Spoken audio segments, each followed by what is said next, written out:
His good horse, too, which had plodded forward with the steady endurance of his master, now lifted his head, expanded his nostrils, and quickened his pace, as if he snuffed afar off the living waters which marked the place of repose and refreshment. But labour and danger were doomed to intervene ere the horse or horseman reached the desired spot. As the knight of the couchant leopard continued to fix his eyes attentively on the yet distant cluster of palm trees, it seemed to him as if some object was moving among them.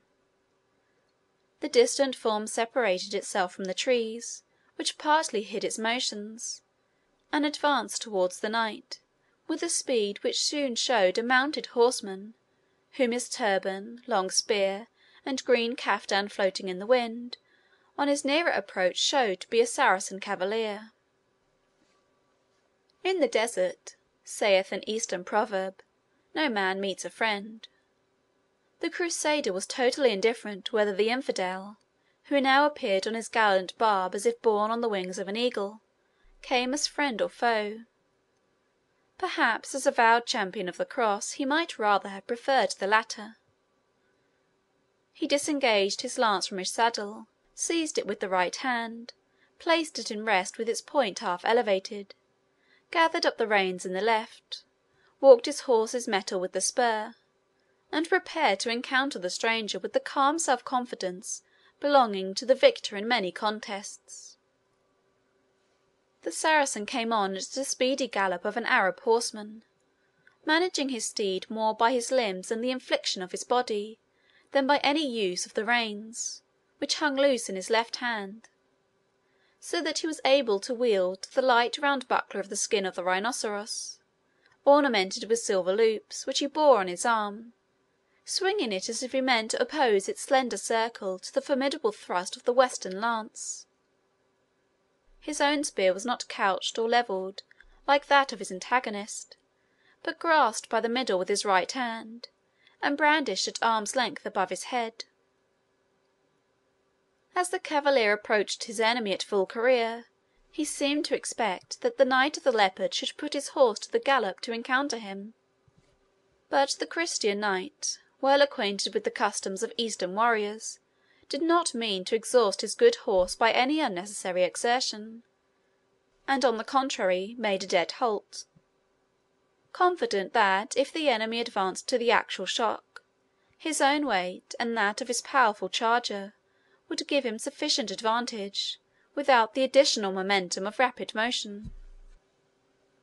Equally sensible and apprehensive of such a probable result, the Saracen cavalier, when he had approached towards the Christian, within twice the length of his lance, wheeled his steed to the left with inimitable dexterity, and rode twice around his antagonist, who, turning without quitting his ground, and presenting his front constantly to his enemy, frustrated his attempts to attack him on an unguarded point, so that the Saracen, wheeling his horse, was fain to retreat to the distance of 100 yards.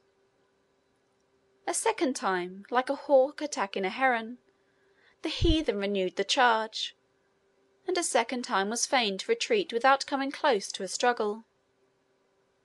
A third time he approached in the same manner, when the Christian knight, desirous to terminate this illusory warfare, in which he might at length have been worn out by the activity of his foeman, suddenly seized the mace which hung at his saddle-bow, and with a strong hand and unerring aim hurled it against the head of the emir, for such and not less his enemy appeared. The Saracen was just aware of the formidable missile in time to interpose his light buckler betwixt the mace and his head, but the violence of the blow forced the buckler down on his turban, and though that defence also contributed to deaden its violence, the Saracen was beaten from his horse. Ere the Christian could avail himself of this mishap, his nimble foeman sprang from the ground, and calling on his steed, which instantly returned to his side, he leapt into his seat without touching the stirrup, and regained all the advantage of which the knight of the leopard hoped to deprive him. But the latter had in the meanwhile recovered his mace, and the Eastern cavalier, who remembered the strength and dexterity with which his antagonist had aimed it, seemed to keep cautiously out of reach of that weapon of which he had so lately felt the force, while he showed a purpose of waging a distant warfare with missile weapons of his own.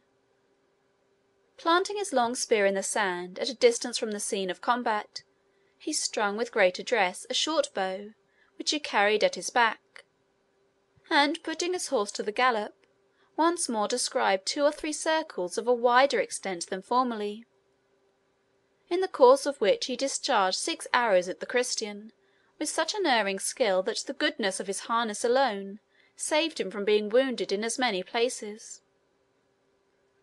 The 7th shaft apparently found a less perfect part of the armour, and the Christian dropped heavily from his horse.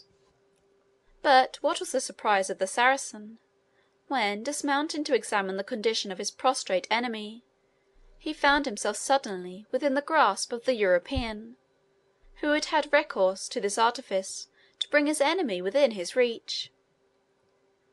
Even in this deadly grapple the Saracen was saved by his agility and presence of mind. He unloosed the sword belt in which the Knight of the Leopard had fixed his hold, and thus eluding his fatal grasp, mounted his horse, which seemed to watch his motions with the intelligence of a human being, and again rode off. But in the last encounter the Saracen had lost his sword and his quiver of arrows, both of which were attached to the girdle which he was obliged to abandon. He had also lost his turban in the struggle. These disadvantages seemed to incline the Moslem to a truce. He approached the Christian with his right hand extended, but no longer in a menacing attitude. "There is a truce betwixt our nations," he said, in the lingua franca, commonly used for the purpose of communication with the Crusaders. "Wherefore should there be war betwixt thee and me? Let there be peace betwixt us." "I am well contented," answered he of the couchant leopard.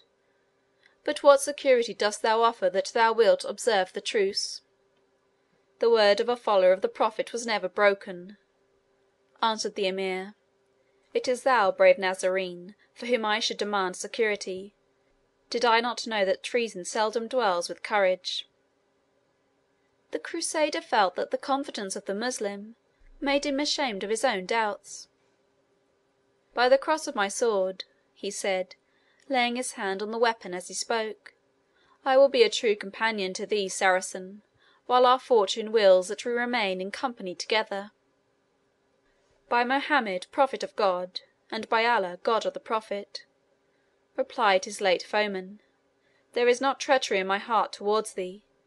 And now wend we to yonder fountain, for the hour of rest is at hand, and the stream had hardly touched my lip when I was called to battle by thy approach." The Knight of the couchant leopard yielded a ready and courteous assent, and the late foes, without an angry look or gesture of doubt, rode side by side to the little cluster of palm trees. CHAPTER 2.